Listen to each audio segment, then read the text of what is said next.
Knowing how to have more meaningful conversations very much determines the quality of the relationships you will have in life, both romantic and friendships. Many people have friends, a partner, coworkers, and family members who they have known for years but have never truly known who these people are. Simply because they have never learned how to have a meaningful and quality conversation with someone. With this video on the YouTube channel of Inner Picture Stories, we hope to provide you with 3 golden rules to significantly improve your next conversations, not only with them, but with anyone new you'll encounter in your life.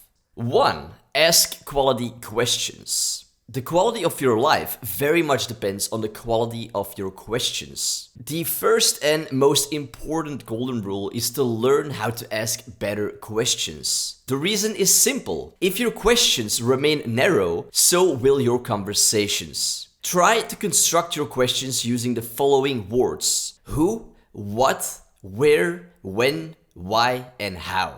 If you ask a question using one of them, you create an open-ended question instead of a closed one. Open-ended questions are questions that you can't merely answer with a yes or no. For example, instead of asking, "Did you like visiting Belgium?" which quickly can be answered with a simple yes or no, construct instead questions using who, what, where, when, why, and how, such as, "What did you do in Belgium?" Initially, what you are doing when you construct a question using one of these words is give the other person an opportunity to explain their experience and their thoughts to you. This is especially powerful when talking about more emotional topics. For example, instead of asking, "That made you feel sad?" ask, "How come this made you feel sad?" While these two are initially the same questions, the last one, the open-ended question, requires more thoughts to answer. By asking such questions, you are creating a whole different kind of dynamic to your conversations. Practice crafting questions using who, what, where, when, why, and how, and see how much more vibrant and meaningful your next conversations will start to become.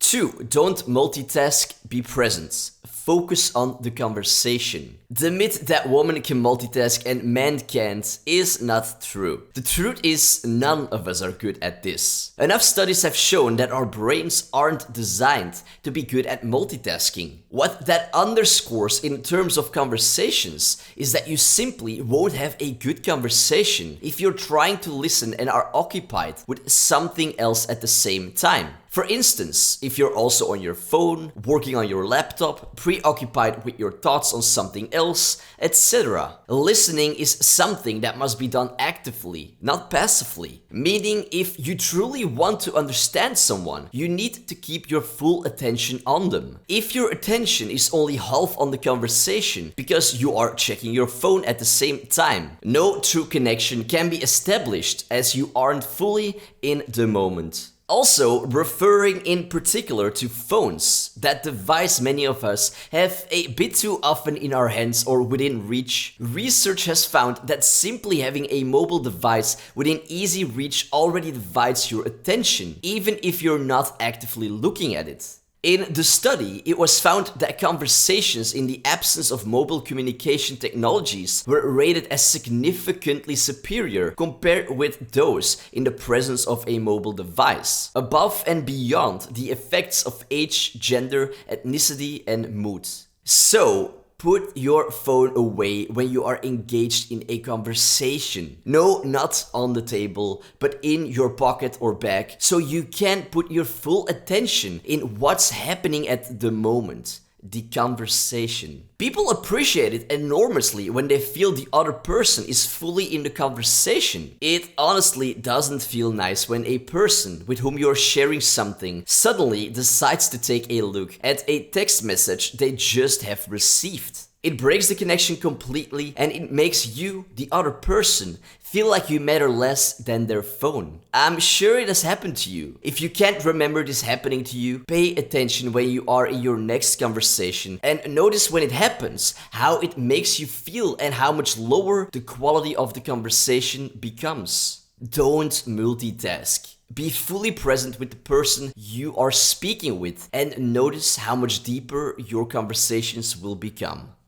3. Make the other person feel important and do it sincerely. You can make more friends in 2 months by being interested in them than in 2 years by making them interested in you. The only way to make quality, lasting friendships is to learn to be genuinely interested in people and their interests. How wonderful does it feel when someone shows interest in something you have a deep love and passion for? I can tell you right now, it feels wonderful. We love to feel important, and so does everyone else. People will talk to us for hours if we allow them to talk about themselves. If we are sincere and appreciative with others and make them feel important, our relationships with our partner, friends, family members, and strangers will significantly deepen. Let's say you are talking to someone who dropped a hint that he or she draws a lot. Instead of saying, "Oh, that's nice," ask them more about it. How long have you been doing it? Where do you get your inspiration? Are you currently working on something? Can you show me any of your work? If you show genuine interest and encourage the other person to talk more about something they care about, you'll not only get to know them at a deeper emotional level, you'll also make the other person feel more relaxed and comfortable in your presence. Likewise, if you can take on a curious mindset, you'll come to learn so many new things about a certain topic you may never have learned anything about if you didn't encourage another person to talk about one of their interests. What typically happens is that the more you allow them to talk about themselves, the more interesting you essentially become. With your next conversations, remember these 3 golden rules and use them. Ask quality questions, don't multitask, be present, and make the other person feel important in a sincere way. If you incorporate these in your future conversations, you will come to notice a significant increase in the quality of the topics you'll talk about and the deeper bond and connection you can establish with others. Additionally, if you'd like to learn even more techniques and ways to have more meaningful conversations, have a listen to the episode we did on the Inner Picture Stories podcast with Kalina Silverman, founder of Big Talk, on how to have better conversations. The link to the episode can be found below in the description of this video. Also, you will find a few highly recommended books to help you improve your communication skills even more. We hope you not only enjoyed this video here on the YouTube channel of Inner Picture Stories, but that it also brought you usable knowledge. If it did, don't forget to leave a thumbs up and hit the subscribe button for future videos on more topics like this. Until then, have a beautiful day out there while having more meaningful and quality conversations.